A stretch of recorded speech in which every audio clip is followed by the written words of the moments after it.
একাদশ শ্রেণীর ছাত্রছাত্রীদের জন্য একদম নতুন সিলেবাস 2024 সেমিস্টার 1 এর চ্যাপ্টার 5 থেকে কিছু কোশ্চেন আলোচনা করব। কঠিন পদার্থ এই অংশ থেকে। আসলে এখানে দুটো অংশ আছে চ্যাপ্টার 5 এ, একটা গ্যাসীয় পদার্থের অবস্থা থেকে একটা আছে, আর কঠিন পদার্থ। তো কঠিন পদার্থ থেকে আমরা কিছু প্রশ্ন আলোচনা করব। প্রথম প্রশ্ন দেখো, এখানে দেখানো হচ্ছে যে আইসোট্রপিক চরিত্রের কঠিন হলো। চারটে অপশন আছে: আইসোট্রপিক চরিত্র, কেলাসাকার, অনিয়তাকার, পৃষ্ঠকেন্দ্রিক ঘন, কোনোটিই নয়। তো কেলাসাকার চরিত্র আমরা জানি, তাদের সিম্পল যে ফিজিক্যাল প্রপার্টিজ থাকে সেটা হচ্ছে অ্যানাইসোট্রপিক। কিন্তু আইসোট্রপিক বলেছে, তার মানে এটা নিয়তাকার, অনিয়তাকার।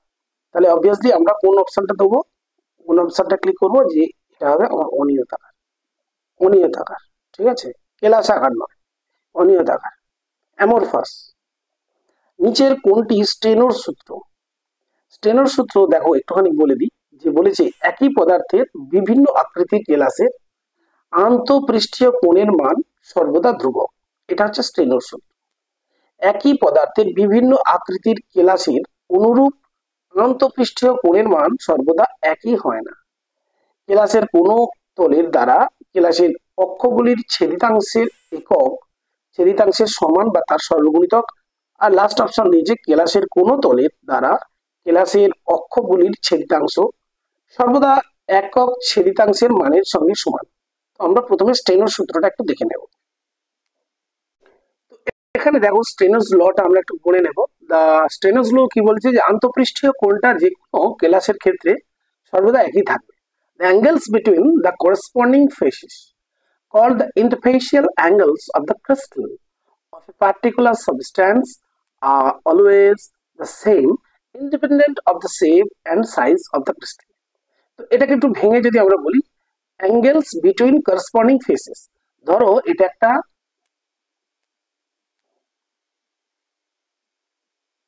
একটা আমার কি, এটা একটা ইউনিট ক্রিস্টাল, ইউনিট সেলের এইটা একটা ফেস। তোমরা এটাকে এইটা একটা ফেস, তারপর নিচে একটা ফেস, কতগুলো থাকবে ফেস থাকে? 6 ফেস, 4 and 6, আর উপর দিকে নিচে দিকে দেখো এই 1 2 3 4 5, তাহলে চারদিকে চারটে ফেস, উপরে একটা, নিচে 6 ফেসেস। তো এই ধরো আমি যদি নিচের ফেসটাকে এখন আমরা যদি বলি, নিচের ফেসটা আমি যদি বলি, এই ফেসে যে ইন্টারফেসিয়াল অ্যাঙ্গেলটা কোনটা? এইটা একটা ইন্টারফেসিয়াল অ্যাঙ্গেল, এইটা একটা ইন্টারফেসিয়াল অ্যাঙ্গেল, আর এইটা একটা ইন্টারফেসিয়াল অ্যাঙ্গেল। এটাকে আমরা যদি বলি আলফা, এটা হলো বিটা, আর এটা হলো আমার এই অ্যাঙ্গেলটা বলছে সবসময় কোনো একটা নির্দিষ্ট পদার্থের যে ক্লাস আমরা ভাবি সেটা একই থাকবে।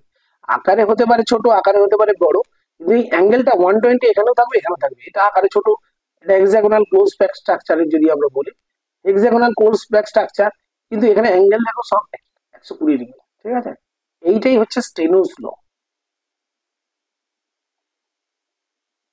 তাহলে স্টেনোস ল এর চারটে অপশনের মধ্যে আমরা বলবো যে ক্লাসের আন্তঃপৃষ্ঠীয় যে কোণের মান সর্বদা ধ্রুবক, এটাই হচ্ছে অপশন। এটা একটু মনে রাখবো। নেক্সট হচ্ছে দেখো আমাদের দেওয়া আছে হুয়েস ল। এই হুয়েস ল এটা আমাদের সিলেবাসে নেই, এটা আমরা এখানে বাদ দিলাম এখানে। ঠিক আছে, নেক্সট কোশ্চেন। আণবিক ভর এম যদি হয় একটা ঘনকাকার কি বলছে কেলাস, যার আণবিক ভর এম, ওই কেলাসের একক কোষের প্রান্তের দৈর্ঘ্য এ। একক কোষের প্রান্ত মানে কিনারা দৈর্ঘ্য, যেটাকে আমরা বলছি এ। কণার সংখ্যা আমাদের বলে দিয়েছে, কণার সংখ্যা কন্ট্রিবিউশন হচ্ছে জেড। ধাতুটির ঘনত্ব, আমরা ধাতুটির ঘনত্ব আমরা পড়েছি রো সমান কি হয়, Z M by M A Q. তাহলে অবভিয়াসলি এখানটা দেখো কোনটার সঙ্গে ম্যাচ করছে, Z M divided by M A Q. M এটা মানে এটা হচ্ছে অ্যাভোগাড্রো ল, তো এইটা আমাদের পড়ছে। ঠিক আছে, তো এটা হচ্ছে আমাদের অপশন। নেক্সট কোশ্চেন দেখো, একটি ধাতু কনকাকার ক্লাস গঠন করে, ওই ক্লাসের কিনারা দৈর্ঘ্য এ, কণার সংখ্যা জেড, পারমাণবিক ভর দিয়েছে, ধাতুটির ঘনত্ব। একই কোশ্চেন। হ্যাঁ, ধাতুটির ঘনত্ব Z M by N Q ছেড়ে দাও, একই কোশ্চেন। 5 4 5 একই কোশ্চেন, আমি বাদ দিলাম। নেক্সট হচ্ছে একই কোশ্চেন। কোশ্চেন। হ্যাঁ, নেক্সট অ্যাকশন দেখো, কোশ্চেন আমরা পেলাম কোশ্চেন 11, একটি একক কোষের ঘনকাকার একক কোষ ঘনকের কণাটির ব্যাসার্ধ আর, কণার সংখ্যা জেড, একক কোষে কণাগুলি দ্বারা অধিকৃত আয়তন। Very important question. দেখো, কণার সংখ্যা যদি জেড হয়, একটুখানি এটা তোমাদের বলে দিই। দেখো, কণার সংখ্যা যদি জেড হয়, একটি কণার আয়তন আমরা জানি 4/3 পাই আর কিউব। তাহলে জেড সংখ্যক যদি কণা হয় তাহলে টোটাল হবে কি 4/3 পাই কিউব ইন্টু জেড। আর ঘনকের আয়তন কি হবে? নর্মালি আমরা জানি এ কিউব। ঘনকের আয়তন কি হবে? এ কিউব। আর এই কণা দ্বারা অধিকৃত আয়তন কি বলবো? 4/3 পাই কিউব, 4/3 পাই কিউব ইন্টু জেড। তার মানে এটা কোন অপশনটা হচ্ছে? অবশ্যই বি এরটা, 4π/3 ইন্টু জেড আর কিউব। ঠিক আছে, এটা একটা কোশ্চেন। নেক্সট হচ্ছে দেখো 14, কোশ্চেন নাম্বার 14। কোশ্চেন নাম্বার 14 বলছে এবিসি টাইপ যদি এরকম একটা ঘনকাকার সন্নিবেশ থাকে, সেখানে একক কোষে পরমাণুর সংখ্যা যদি জেড থাকে, তাহলে বলছে টিএইচভি সংখ্যা কত? টিএইচভি সংখ্যা। দেখো, টিএইচভি এর ফুল ফর্ম হচ্ছে টেট্রাহেড্রাল ভয়েড। এই টেট্রাহেড্রাল ভয়েড বা চতুস্তলকীয় ফাঁকা স্থান আমরা জানি যে কোনো কোষে যদি কণার অবদান জেড হয় তাহলে তার টেট্রাহেড্রাল ভয়েডস হচ্ছে 2z এবং অক্টাহেড্রাল ভয়েডস হচ্ছে জেড। তাহলে অবভিয়াসলি আনসার হচ্ছে এইটা। ঠিক আছে, নেক্সট হচ্ছে দেখো এবিসি টাইপ ঘন সন্নিবেশ, একক কোষে পরমাণু সংখ্যা জেড দেওয়া আছে, তাহলে অবভিয়াসলি অক্টাহেড্রাল ভয়েডস হবে জেড। আচ্ছা, নেক্সট আমরা কিছু শূন্যস্থান পূরণ করে নেব। দেখো, ঘনকাকার একক কোষে পৃষ্ঠতলের সংখ্যা অবভিয়াসলি 6। তারপরে এই কোশ্চেনটা চলে আসো, এম আণবিক ভর একটি ধাতু এফসিসি কেলাস গঠন করে, ওই কেলাসের একক কোষের প্রান্ত দৈর্ঘ্য এ, ধাতুটির ঘনত্ব কত হবে? দেখো, ধাতুটির ঘনত্ব আমরা জানি এইভাবে রিলেশনটা পুট করব, রো ইজ ইকুয়াল টু কি না sir, Z M by M A cube.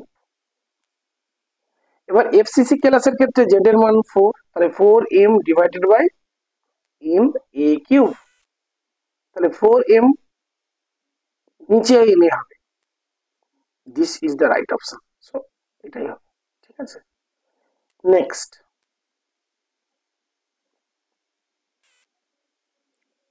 হচ্ছে দেখো, একটু ইম্পর্টেন্ট কোশ্চেন টাইপের করাচ্ছি।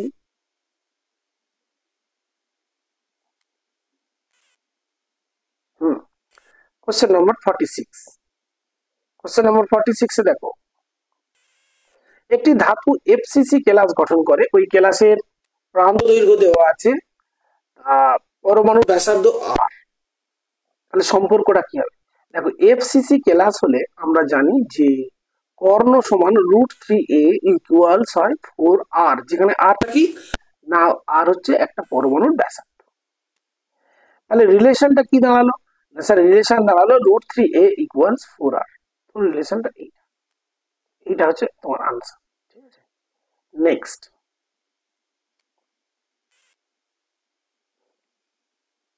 এই টাইপের কোশ্চেন। একটা সাধারণ কিউবিক বা এসসি গঠনের প্যাকিং দক্ষতা আমরা জানি 52%, আর এফসিসি ক্লাস হলে তার নর্মালি কত হচ্ছে 74%, আর বিসিসি হলে 68%। এখান থেকে কোশ্চেন দিয়ে যায়। Next very very important question একটা, তো কোশ্চেন নাম্বার 60। কোশ্চেন নাম্বার 60 একটু দেখে নাও, একটি আয়নীয় ক্লাসে ক্যাটায়ন এবং অ্যানায়ন জোড় যদি অদৃশ্য হয় তাহলে আমরা কি ধরনের ত্রুটি পাবো? প্রশ্নটা দেখো, আয়নিক ক্লাস, তাহলে ক্যাটায়ন অ্যানায়ন চলে গেছে, তার মানে ভ্যাকেন্সি ডিফেক্ট। তো এইরকম ক্ষেত্রে ভ্যাকেন্সি ডিফেক্ট হলে আমরা কি বলি? সেটাকে স্কটকি ত্রুটি। কি বলবো? স্কটকি। নেক্সট হচ্ছে কেলাস গঠনে কি কত ধরনের ল্যাটিস? না 14 ব্রেভিস ল্যাটিস। নেক্সট দেখো, কোশ্চেন নাম্বার 61, NaCl এ যদি সামান্য স্ট্রনসিয়াম ক্লোরাইড যোগ করি তাহলে সেটাকে আমরা বলবো ইমপিউরিটি ডিফেক্ট, যদি এটা একটা ইমপিউরিটি হিসেবে সোডিয়াম ক্লোরাইডের ক্লাসের মধ্যে যোগ করা হচ্ছে। নেক্সট কোশ্চেন, পি টাইপ অর্ধপরিবাহী বা সেমিকন্ডাক্টর এটা কি ধরনের ত্রুটি? পি টাইপ অর্ধপরিবাহী এখানে অ্যাকচুয়ালি আমরা কি করি, পজিটিভ টাইপ মানে বোরন অথবা অ্যালুমিনিয়াম এটাকে ডোপ করি। তাহলে সমযোজী ক্লাসে কি করা হচ্ছে না, অশুদ্ধি দেওয়া হচ্ছে, সেই জন্য আমরা এটাকে বলবো সমযোজী ক্লাসে অশুদ্ধি জনিত ত্রুটি। আশা করি এটা ক্লিয়ার হলো। নেক্সট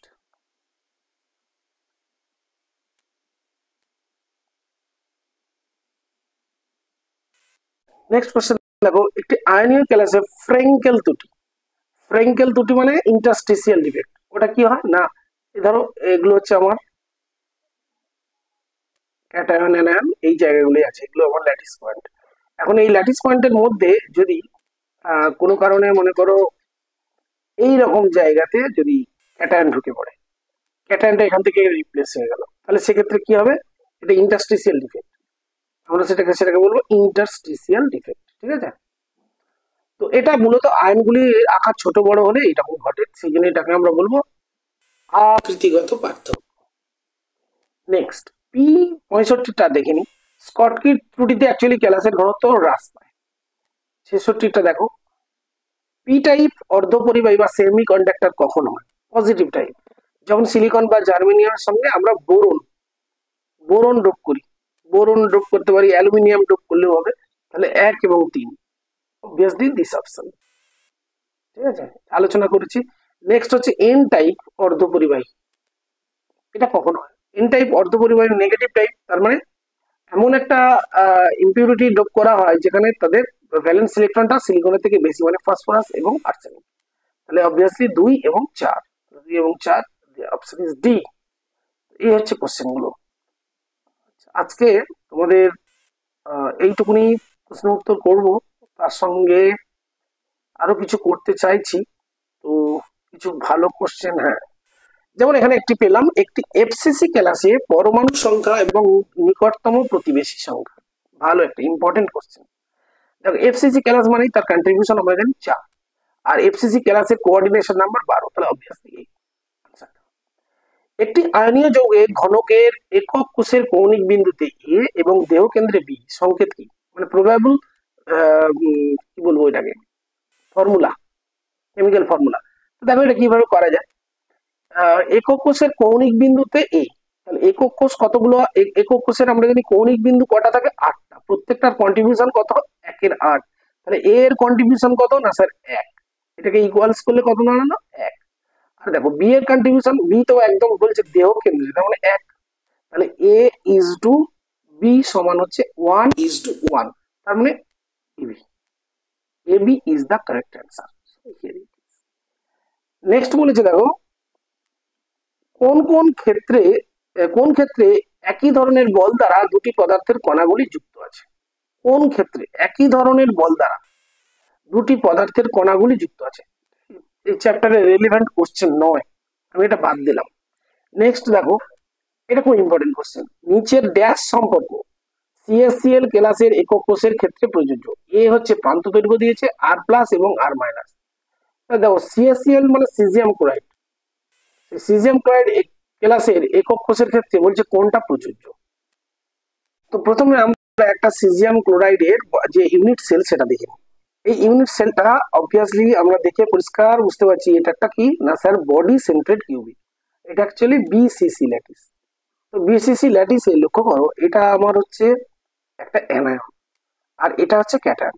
তাহলে দেখো এই ল্যাটিস আমরা যদি এইটাকে যদি এইভাবে যোগ করি তাহলে কি দাঁড়াচ্ছে, এইটাকে যদি আমরা এইভাবে যোগ করি, তার মানে আমাদের দাঁড়াচ্ছে যে 4r, 4r সমান হচ্ছে √3a,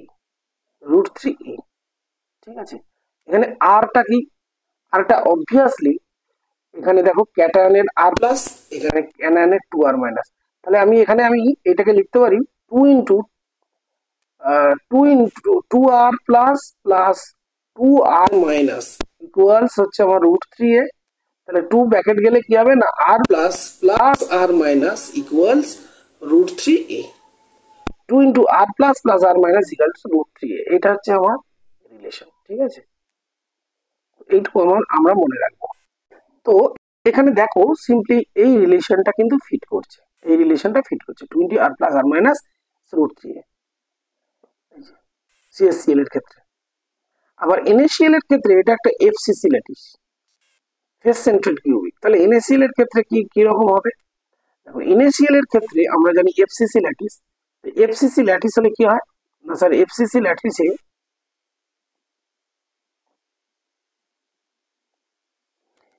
ল্যাটিসে আমরা জানি রুট 2 ইন্টু a ইকুয়ালস হয় 4r। 4r সমান কি sir 2r plus 2r minus. So আমরা দুটো যদি দেখো তাহলে রিলেশনটা কি দাঁড়ালো, রুট টু a সমান 8।